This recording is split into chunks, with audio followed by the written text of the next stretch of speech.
What's up, everyone? Welcome to the Power Play with CJ. I just want to focus in on the Los Angeles Kings giving Devin Setoguchi a PTO, bringing him to camp. Setoguchi played last season in Davos, in Switzerland with Davos. 24 points in 30 games. Last played in the NHL in 14-15, 12 games with the Calgary Flames. Prior to that, I was obviously with Minnesota and Winnipeg, and obviously come up with San Jose. Had a 30-goal season with San Jose, playing on the line with Jumbo Joe Thornton. Obviously, that kind of peaked in San Jose, like a lot of players do when you play with such an elite player, and then went into journeyman role. But played with the Ontario Reign of the East Coast League during the lockout, so I think there's some sort of tie to Southern California there. Maybe I'm just speculating / spitballing, but I think that's a thing. And at 29 years old, he's still got some hockey left in him. The Kings are a salary cap tapped out team. I mean, think about it.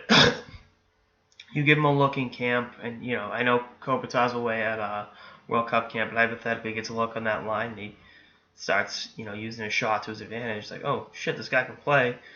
Maybe put him on the team. So we'll see how that works itself out. But I wouldn't bet against him making the Kings because, again, he'll take a minimum contract, and they need all the bodies they can get, particularly because they haven't.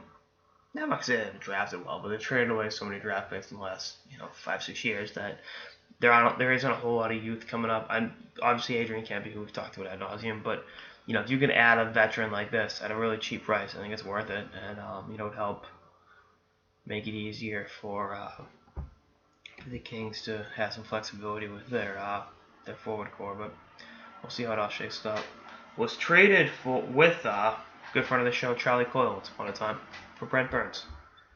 So it was those two and a number 1 pick who turned out to be draft bust Zach Phillips for Brent Burns. I think that worked out pretty good for the Sharks, although Coyle's kind of piecing it up in Minnesota. I think would look good on the line with Jumbo, but can't win them all, right? So again, I like this move. I think it's, again, much like the Bruins of Peter Mueller, no harm, no foul. If it doesn't work out, you just cut him. If he makes a team and he stinks up the joint, you waive him. Doesn't cost you anything, and I can't see a negative in this transaction. Anyway, that's all I got in episode of the Power Play with CJ. Stay tuned for episodes throughout the off season and beyond. Later, guys.